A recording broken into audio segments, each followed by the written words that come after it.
Glenn, I bought one of those stupid Harley Benton 2x12 cabinets because of you. And now I can't be all snooty with my nose in the air about gear because this cheap piece of sounds f***ing amazing. I know, right? Like, how f***ing dare I try and find you guys the best possible gear for the least amount of money? The f***ing nerve of some people.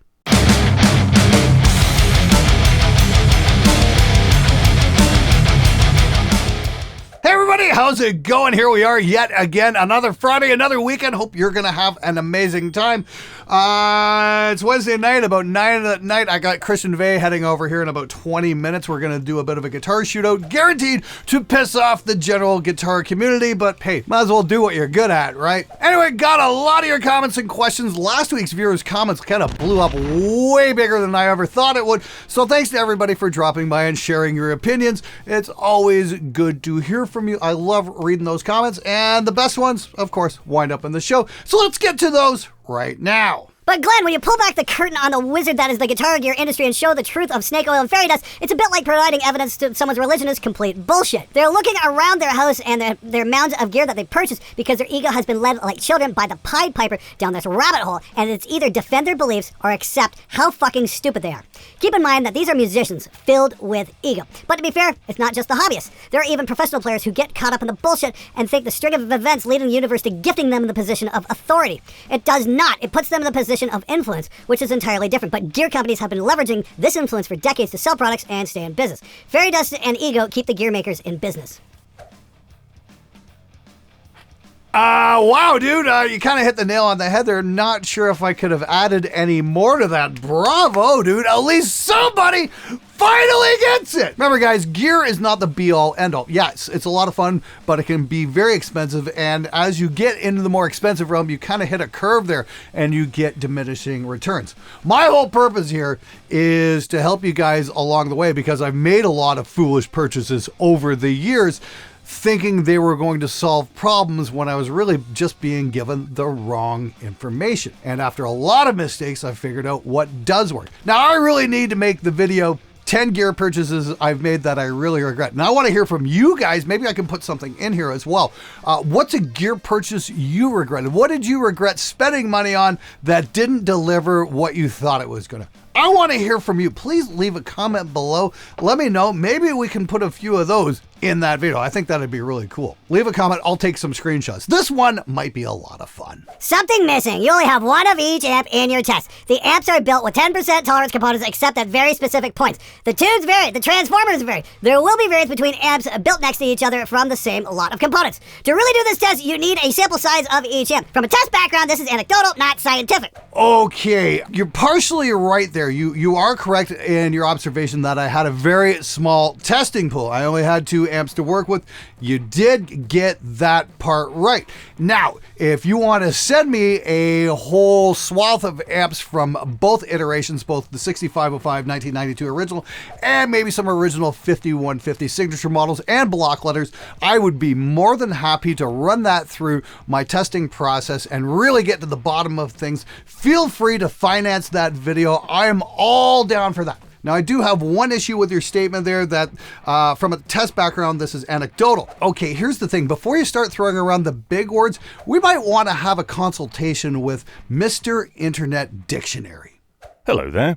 This is Mr. Internet Dictionary, explaining the big words to those attempting to sound witty and who are failing miserably at it. The word being used today that someone clearly doesn't understand is anecdotal. Adjective, of an account. Not necessarily true or reliable, because based on personal accounts rather than facts or research. For example, I changed my tubes and I can totally hear the difference, would be anecdotal. In the case of the video with the amp shootout, evidence was provided in the form of sound samples and frequency response graphs, not personal recollection. This has been your Internet Dictionary with a friendly reminder to please look up the meaning of words before attempting to use them, because illiteracy is everyone's problem. I'd be willing to guess the most successful artists never took a course on how to write great hooks. The best just seem to have a natural gift JMHO. I'd say that's a swing and a miss there, pal. I'd say the best artists probably worked their asses off to get where they are. I was actually just watching an interview with Mr. Neil Peart, one who could say arguably one of the greatest drummers to ever walk the face of the planet, also a brilliant lyricist. The thing is, though, he would have been the first to tell you he had no talent whatsoever. He was just relentless in his pursuit of excellence, so he did not give up. He worked his ass off. He also read an awful lot, too. So when things come along kind of tuned to what you're trying to do, say like a course on how to write hooks or write great lyrics or write songs or something like that, it's not just a talent thing. You might want to check that course out and learn how to get better at the thing you want to do. Stop believing in this magic wand bullshit. It doesn't fucking work like that. Too many instrument players, not enough musicians. I don't care how fast you can sweep pick or how many different time signatures you can switch to if it does fuck all to improve the song as a whole. But I'm doing it on a 9-string. That makes me cool, right? Hey guys, real quick, about all that stuff before, about songwriting and hooks and all that kind of stuff, my very good friend Trey Xavier has his course right now, How to Actually Write Lyrics, on sale for, drumroll please, for $197. You can get that this weekend only. The sale's going to end Sunday night. You can get it for that reduced price. I think it's normally somewhere around $400, so it's kind of a steal if you want to get your hands on that. Trey also did that amazing course, The Complete Guide to Songwriting for Rock and Metal, and he's actually got a bundle going on for both those courses, the songwriting course and the lyrics course, for $427. Once again, that's on sale till end of day Sunday. If you want to improve your songwriting game, if you want to improve your lyrics game, now's the chance, because we can only rhyme fire and desire so many freaking times. Links in the description below. Grab yourself a copy and learn how to get better at the craft of songwriting. All right, now, again, because the world's just in a giant shitstorm this week, I thought we'd try something different, and we're going to do the feel-good comment of the week.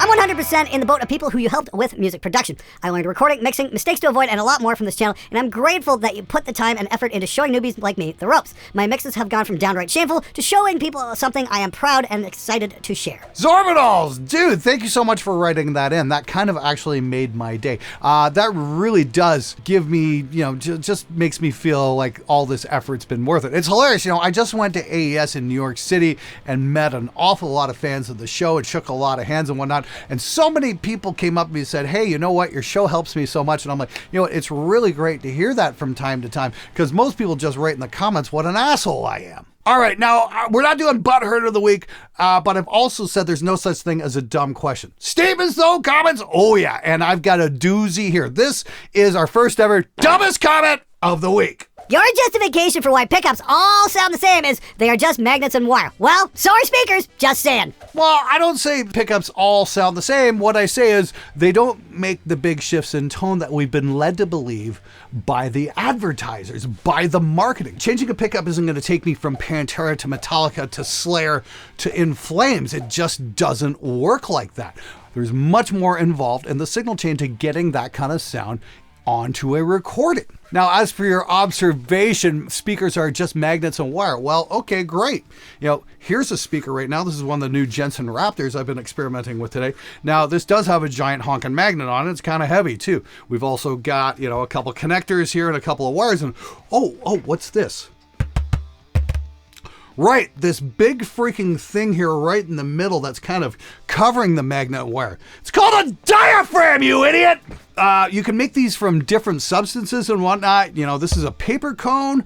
You can also get them made out of hemp fiber, which has a different sound. Polypropylene. There's all kinds of different materials you can make a speaker diaphragm or cone out of. This is the part that moves back and forth at various frequencies and converts electrical energy into acoustic energy. The thing we actually fucking hear. The insane thing is we can influence the way how this diaphragm moves, not only by the material it's made of, but by the size of the voice coil cover.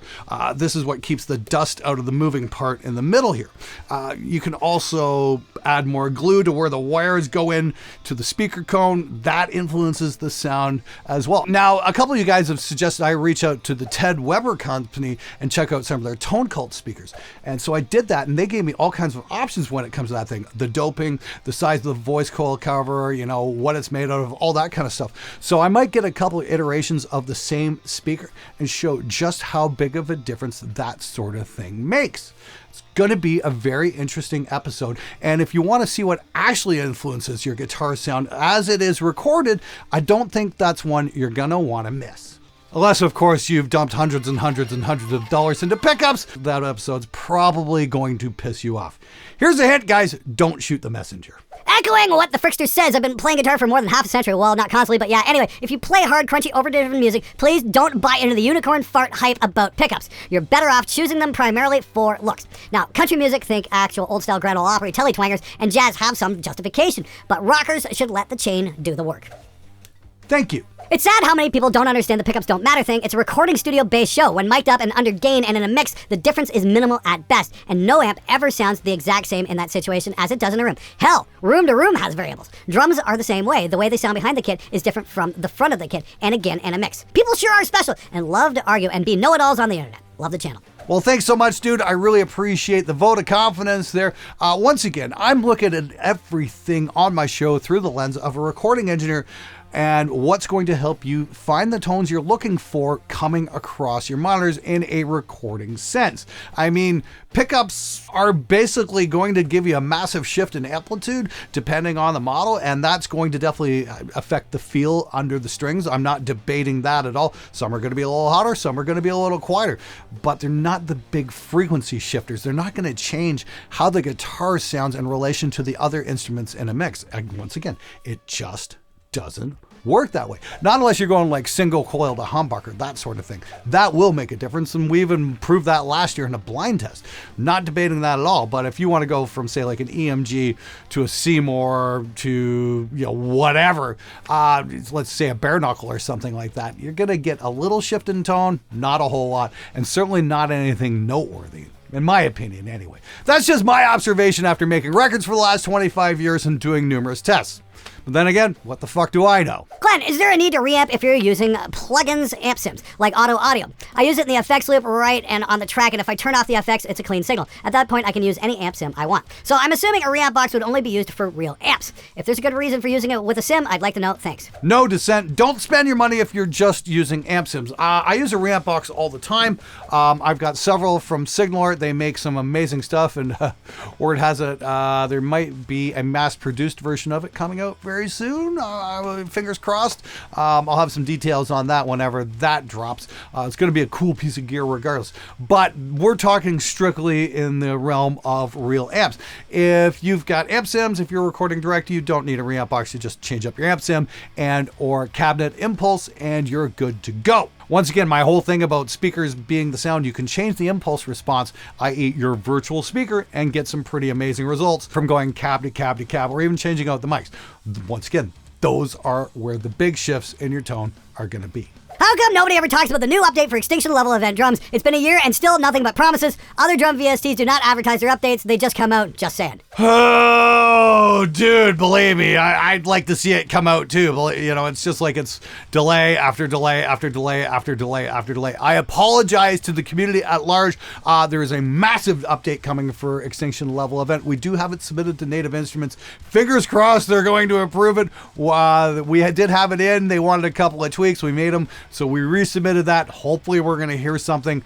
But, you know, it's really up to Native Instruments at this point, so I can't tell you either way. All I can say is when it does come out, it will be a free update, and it offers some massive functionality upgrades and simplifies the whole experience. I think you guys are going to like what's coming. Just please, I'm just begging you, be patient. It'll be worth the wait. Thanks so much.